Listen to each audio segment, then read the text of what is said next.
Galera, olha eu de novo por aqui, canal Borucutu, é nóis. Tinha sumido uns tempos aí, não tinha feito mais vídeo. Fazer vídeo não é fácil, você chegar, abordar um tema da área que ainda mais que você gosta. E eu particularmente, eu gosto da área de política, né? E estamos no ano eleitoral. E você chegar, tem muitos fatos que vêm acontecendo aí. Então, esses tempos, por causa de pandemia também, passei um tempo aí sem cabeça para estar falando sobre política. Mas querendo ou não, a política faz parte das nossas vidas, então não tem como fugir dela. E uma coisa que eu quero compartilhar com vocês é o auxílio emergencial. Para muitos, esse é o meu cenário novo aí, ó. Vocês gostaram? Cenário novo que eu sempre faço vídeo dentro do carro, mas resolvi inovar e fazer mais aqui ao ar livre, né? E olha, os passarinhos, isso é bonito demais, isso é muito bom. Então vamos lá, voltando aqui, falando do auxílio emergencial. Para mim, o auxílio emergencial não foi simplesmente uma ajuda do governo. O auxílio emergencial, para mim, e que eu acho que todo mundo devia passar a pensar. Você já prestou atenção, você já parou para pensar quantos milhões de brasileiros o próprio governo está aí ajudando durante 5 meses? Eu fiz algumas anotações aqui, com certeza que eu peguei os dados aqui, não estava atualizado, tinha quase 64 milhões. 64 milhões de brasileiros, o Brasil hoje tem quase 210 milhões de brasileiros, ou seja, é um terço da população brasileira. Quase 64 milhões são a população de um país inteiro aí, principalmente da nossa América do Sul aqui. E até na data do dia 24 de junho, o Brasil já tinha gastado, o governo já tinha gastado quase 88 bilhões de reais. Aí você fica parando para pensar, e o que tem a ver com isso? O que tem a ver com isso? Para você ver que o nosso país é rico, tem dinheiro, muito e muito dinheiro. Olha, você carregar aí um terço do país inteiro aí com meio salário mínimo, menos de meio salário mínimo, pouca coisa. E tem muitas, né, não são as mães de famílias, que na minha opinião foi o certo de ter ajudado com as mães de família aí com R$ 1.200. E aí dá para você ter uma dimensão tanto que o Brasil tem dinheiro. O nosso país é rico. A gente só precisa saber o que esse dinheiro, a gente só precisa saber a dimensão da corrupção que existe, que está impregnada no nosso país. E eu não vou colocar só a culpa nos políticos, não. Nós no dia a dia, nós somos corruptos. Então isso aí vem do berço, vem da educação, vem do nosso dia a dia, vem da nossa maneira de pensar, vem da nossa maneira de agir. Então o nosso país é rico. Olha só, carregar um terço da população, que é quase um terço aí, fiz as contas assim por cima, durante 5 meses, quase metade do ano, né? É uma ajuda muito boa. É boa essa ajuda demais. Inclusive eu sou um dos beneficiários, porque como eu trabalho como motorista de aplicativo, caiu muitas corridas. E aí eu parei para pensar, falei, rapaz, são quase mais de um terço, ou quase um terço da população do Brasil sendo ajudada aí pelo governo.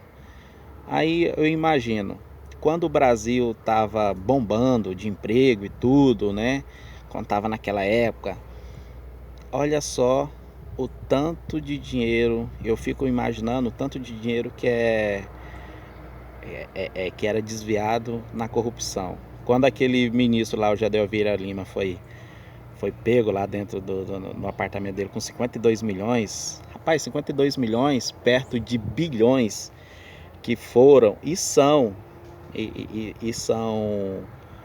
desviados, isso não é nada. Aí agora você vê aí, é um dinheiro que nessa parte eu bato palmas pro governo Bolsonaro, porque eu acho que eu tenho muita crítica, eu votei nele, mas eu fiz muita crítica e tenho muita crítica na área da pandemia, como ele está sendo, na minha opinião, não está sendo legal, né, na área de passar o que ele pensa da pandemia. Até agora eu acho que mesmo ele foi diagnosticado com o Covid-19, ele ainda não está levando a sério. Mas espero que isso possa passar, né? E que ele possa ver que realmente essa doença ela é mais, como é que é a palavra? Ela é mais perigosa do que imagina. E tem muita gente que não dá ideia. Eu dou ideia, porque teve casos na minha família.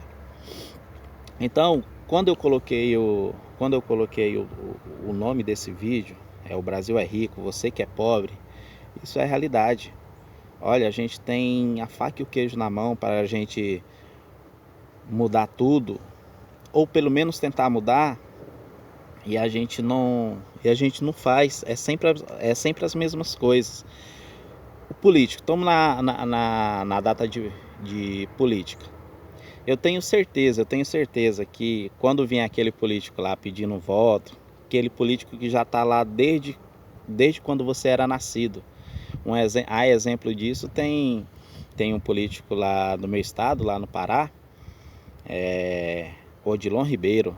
Ele teve uma famosa frase, que ele ficou famoso até, depois vocês procuram no YouTube aí, que ele falou que enquanto aqui no Brasil o político, se ele não for corrupto, ele passa fome. Isso aí é a realidade, é a nossa realidade. Não é a realidade do político, é a nossa realidade. Isso, ele falou essa frase foi em 2014, foi em 2015, 2016, alguma coisa assim. E eu lembro que quando eu era moleque, criança, hoje eu tô com 32 anos de idade, eu lembro que eu era moleque, tinha uns 6, 7 anos. Eu lembro da propaganda desse Odilon Ribeiro, ou seja, nos anos 95, 94, alguma coisa assim. O cara já estava candidatando para deputado estadual. E aí vem aí nos anos 2015, 2016, o cara falar um negócio desse, que passar fome. O cara desse não sabe o que é passar fome. Mas o que eu quero falar para você? Se nos anos dessa data, esse cara tá lá até hoje, e até hoje ele é um vereador lá da cidade de Parauapebas, por que esse cara tá lá? Você já parou para pensar isso? Somos nós que votamos nesse cara. É nós. Na hora de a gente for lá votar, o cara vem com a mesma conversa. Eu vou fazer isso pela saúde, vou fazer pela educação, vou fazer pela segurança e tal, e tal, e tal. Vai só enricando. Pô, lá no Pará, o cara entra como vereador lá, no primeiro mandato. Quando ele sai, o cara já tem várias e várias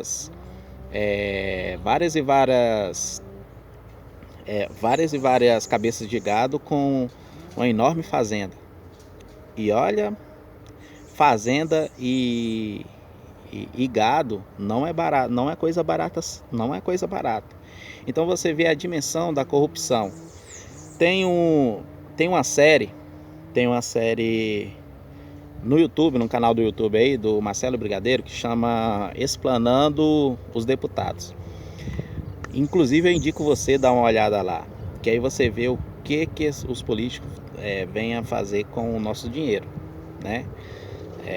Tem político lá que tem 38 assessores. Agora você imagina, o cara tem um salário lá de, acho que é 34, 32 mil reais, e ele tem uma quantidade lá X que ele pode colocar de assessores. Poxa, um empresário aí para ter 5 a 10 funcionários, você sabe aí, para você que é empresário ou conhece quem é empresário, você sabe que é complicado você manter 10, 15 funcionários, você pagar um salário mínimo aí, é bem complicado. Agora você imagina, o deputado vai lá e coloca, deputado colocou 38 funcionários lá, os caras ganhando aí o mínimo 9 mil por mês. Aí você vê o que é feito realmente com o nosso dinheiro. E isso reflete quando você precisa de uma emergência, que você vai no hospital, né? Tá faltando medicamento, tá faltando profissionais, inclusive nessa época de pandemia. Então isso são reflexões que eu pego e quero compartilhar com você, que na época da política a gente tem que inovar, tem que renovar, querendo ou não. O único poder que a gente tem é o poder de voto. Eu olhei para ali porque os cachorrinhos estão ali brincando e eu olhei para ali e chamou minha atenção. Então a única coisa que a gente tem é o poder de voto. E muita gente não leva isso a sério. É na hora de votar lá que você tem que colocar esse representante seu vai estar ali durante 4 anos representando você. Ele realmente vai estar representando você. E aí eu paro para pensar. Para pensar o tanto que o país é rico. O país é rico. É o dinheiro que é mal administrado. O dinheiro que é mal administrado. São quantos bilhões? São quase aí metade, igual eu falei antes, são quase metade do ano o Brasil, o governo segurando a onda. E tem feito, na minha opinião, tem feito um bom trabalho nessa área, né? Porque, poxa, tenho certeza que tem muita gente aí que estava passando necessidade, que eu conheço, necessidade mesmo, necessidade. Querendo ou não, foi uma ajuda que veio numa boa hora. Então é isso que eu queria compartilhar com você, gente. Vamos procurar pensar bem na hora de votar. Isso vai refletir na minha vida, na sua vida, na vida de todo mundo. E não deixe que essa frase que eu coloquei no vídeo, o Brasil é rico, você que é pobre, ficar mesmo de verdade na sua vida. A frase certa tinha que ser: o Brasil é rico e os habitantes do Brasil e os habitantes do país que vivem no Brasil são ricos também, porque eu acho que a gente merece. A gente trabalha tanto, o tanto de imposto que a gente paga e não tem retorno nenhum.